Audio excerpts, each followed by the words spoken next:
Merci de nous rejoindre dans Bonsoir Paris. Votre rendez-vous top sortie ce vendredi soir avec toutes les activités culturelles en Ile-de-France. Je suis accompagnée de Vincent de Paris Zigzag. Salut Vincent. Salut Marguerite. Tu vas nous donner tous tes bons plans? On est d'accord? On ne change pas le programme? On change pas le programme. Et surtout ce soir, on va vous présenter un beau projet, celui du photographe Yann Arthus Bertrand, un projet collaboratif avec La Poste. Les facteurs sont invités à photographier les habitants de la région en partenariat donc avec sa fondation Good Planet. Nous sommes en direct donc avec Yann Arthus Bertrand. Bonsoir et merci d'être avec nous. Bonsoir, merci de me recevoir. Alors tout d'abord, expliquez-nous comment ça se passe. Quelle organisation pour prendre ces clichés? Alors, en préparant mon film qui s'appelle France et une histoire d'amour et en faisant un repérage, j'ai absolument été fasciné par l'empathie, l'amour qu'il y avait entre les facteurs et leurs usagers, et leurs clients, leurs amis, je ne sais pas comment on peut appeler ça. Le sens de la mission, le sens du devoir, le sens de savoir qu'ils faisaient un travail utile. J'ai accompagné ma factrice pendant 3 jours dans sa voiture et j'étais fasciné par ça. Donc on a imaginé d'abord pour mon film de les suivre, mais surtout un travail photographique où je demande à tous les facteurs de France, les 70 000 facteurs de France, de photographier les Français qu'ils aiment, qu'ils voient tous les jours, avec leur Factéo, qui est leur petit appareil avec lequel ils scannent le courrier. Voilà. Et on matériel. Parce que j'ai lu ça en effet, mais est-ce que vous pouvez nous en dire un peu plus? C'est leur appareil avec lequel ils scannent les colis, le petit appareil sur lequel on signe quand on reçoit une lettre commandée. Ah, d'accord, ok. Alors, on a développé une application qui est sur tout leur appareil, qui explique un petit peu comment travailler. Et alors, ils photographient les gens et ils posent en même temps à tout le monde des questions essentielles sur le sens de la vie. Qu'est-ce que c'est que la France pour vous? Quel est le sens du bonheur? Quel est votre rêve? Et on reçoit des milliers de photos et c'est génial. C'est formidable parce que dans ces photos, c'est vraiment la France que j'aime, la France qui partage, la France qui est heureuse de participer à un projet tous ensemble. Voilà, c'est un projet un peu fou. On reçoit des milliers de photos et c'est formidable. Sincèrement, tous les photographes sont photographes, tous les facteurs sont photographes. Et surtout, voilà, et le lien incroyable, le lien social qu'ont les facteurs à travers les Français est beaucoup plus important qu'on croit. Surtout, bien sûr, dans les milieux ruraux, dans les villages, dans la France qu'on aime. Pas la France. Alors justement, Yann Arthus Bertrand, mon compagnon de route ce soir, Vincent, a une petite question à vous poser à ce sujet. Exactement. Alors déjà, je suis ravi de vous avoir ce soir parce que nous, on a fait un livre aussi il n'y a pas longtemps sur Paris dans l'œil de ses habitants. Donc finalement, vous faites les Français dans les yeux des facteurs. C'est assez similaire. Je voulais vous poser la question. Le rôle des facteurs a pas mal changé ces dernières années, a beaucoup évolué. Quel est du coup, selon vous, le rôle du facteur aujourd'hui ? Alors, le facteur, je pense que son rôle va évoluer de plus en plus. Pour l'instant, c'est vrai qu'il fait beaucoup moins de courriers et qu'il amène quand même beaucoup de colis, dont des colis Amazon. Faut se le dire. Quand vous allez à Noël, par exemple, dans une poste, invraisemblable, c'est que des colis partout. Il y a 70% des colis Amazon. D'ailleurs, je me demande quand on achète un colis on commande un colis sur Internet, on devrait pouvoir cocher en disant voilà, j'aimerais que mon colis soit livré par les facteurs et non pas livré, parce que souvent vous recevez un truc le matin à 10h, vous en recevez un autre à 3h, vous à 14h, c'est un peu ridicule. Ça serait bien que les facteurs aient un peu l'exclusivité, à mon avis, donc le choix qu'on aurait le client. Et en plus, ce que j'ai trouvé formidable dans le travail des facteurs, c'est il connaît, en fin de compte, la tournée d'un facteur lui appartient. Donc il peut rester 20 ou 30 ans dans la même tournée, ce qui fait qu'il voit les enfants et il voit après les enfants des enfants. Donc il y a des liens familial incroyables qui se lient entre les facteurs et les Français. Et c'est vraiment en avant. Et c'est des gens qui ne sont peut-être souvent pas très reconnus. On n'a pas l'impression, ils n'ont pas un très gros salaire, ils travaillent comme des fous. Et voilà, je voulais mettre leur travail en avant. C'est tout simplement. Alors justement, cette tournée a commencé depuis le 6 septembre, il me semble. Est-ce qu'en Ile-de-France, vous avez déjà eu des retours sur comment se sont passées les séances photos, les rencontres qui ont pu avoir lieu aussi ? Je vais vous dire très sincèrement, toutes les photos que je reçois, je ne sais pas d'où elles viennent. Pour l'instant, on n'a pas regardé, on n'a pas fait un tri à ce qu'il y a tant de Bretagne. Non.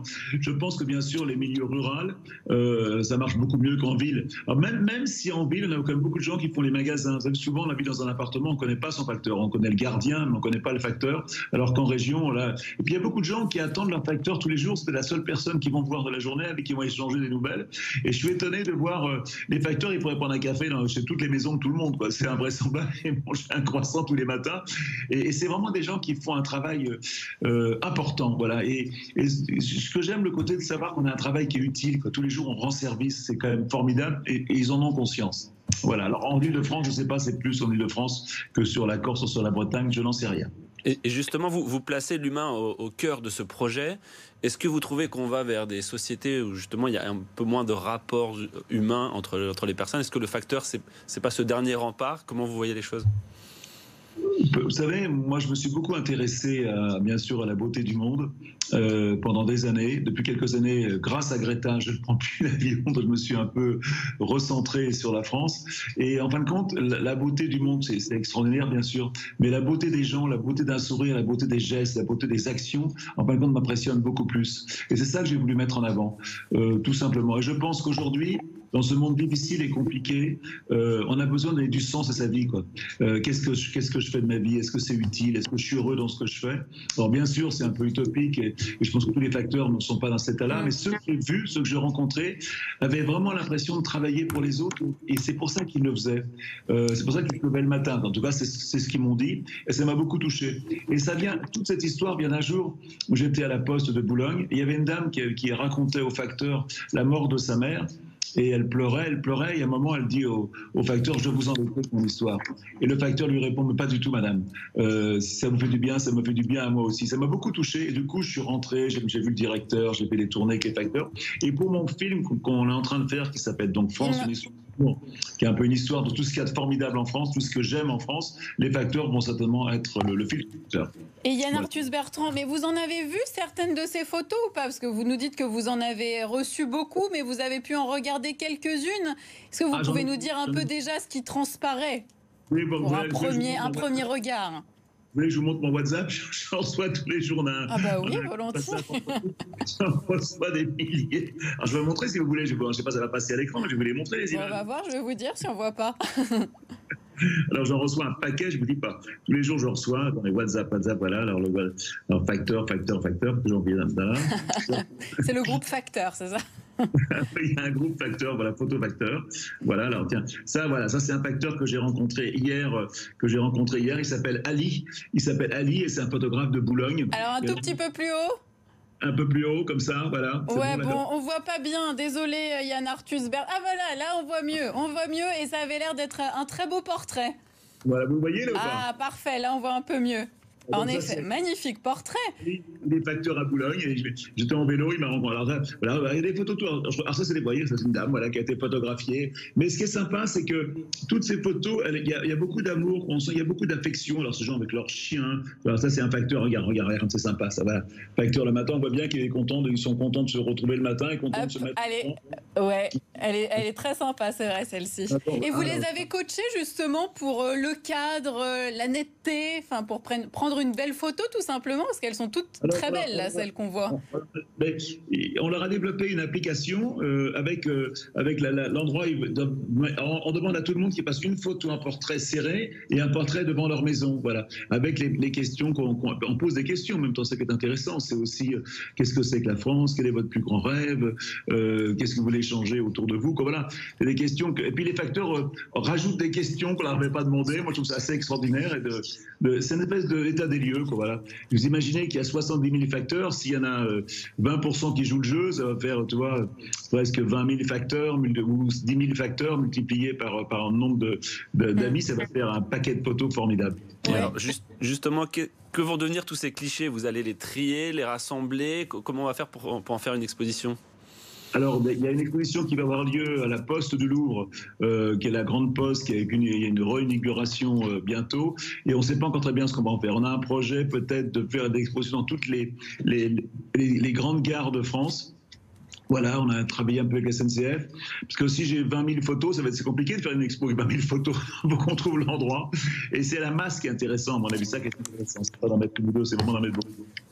Merci beaucoup Yann Arthus Bertrand d'avoir été avec nous, de nous avoir raconté ce beau projet et d'avoir partagé avec nous certains de ces clichés. Merci beaucoup à vous. Si vous croisez votre facteur, demandez-lui de me photographier surtout. Avec plaisir. Et souvent, je pars avant lui ou j'arrive après lui. Enfin bon, souvent on se croise, mais bon, si je le vois, je lui dirai. Merci beaucoup. À bientôt, au revoir. À bientôt, au revoir. Allez, tout de suite, on passe aux 3 infos.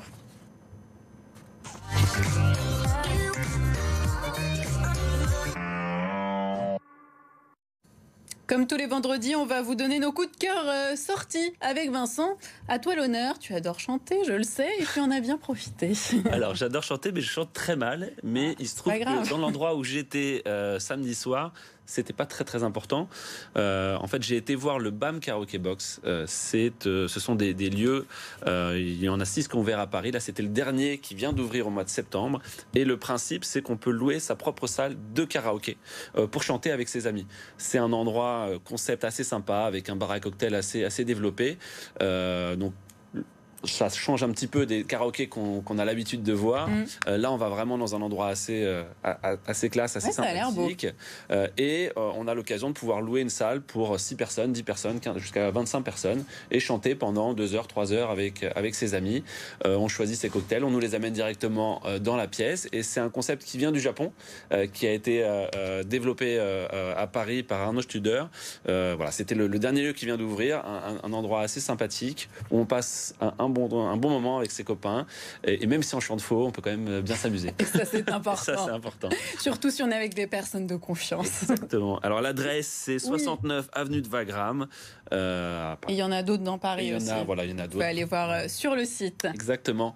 Et Marguerite, alors ton coup de cœur? Alors moi, mon coup de cœur, c'est dans un autre registre, mais il y a du chant aussi, mais pour le coup, par des professionnels. Mon coup de cœur, c'est l'Opéra de Paris au cinéma. Alors il y a des opéras où l'on chante et des ballets. 5 opéras et 4 ballets projetés dans les salles UGC. Vous retrouverez le programme sur leur site, rubrique Viva l'Opéra. Le public pourra également découvrir en salle des œuvres qui ont été captées pendant la saison dernière à l'Opéra Bastille et au Palais Garnier. Vous avez ici Roméo et Juliette. Alors je ne sais pas si on va voir les images. Voilà, les voici. Vous êtes vraiment en immersion, vous voyez les moindres détails. C'est... Excusez-moi, c'est très agréable de voir un ballet de cette manière. Seule petite réserve, le prix. Alors ça reste moins cher que le vrai opéra, on va dire, sur place, mais c'est quand même 35 €, donc il faut avoir quelques moyens. Le week-end, c'est aussi Parigo sur BFM.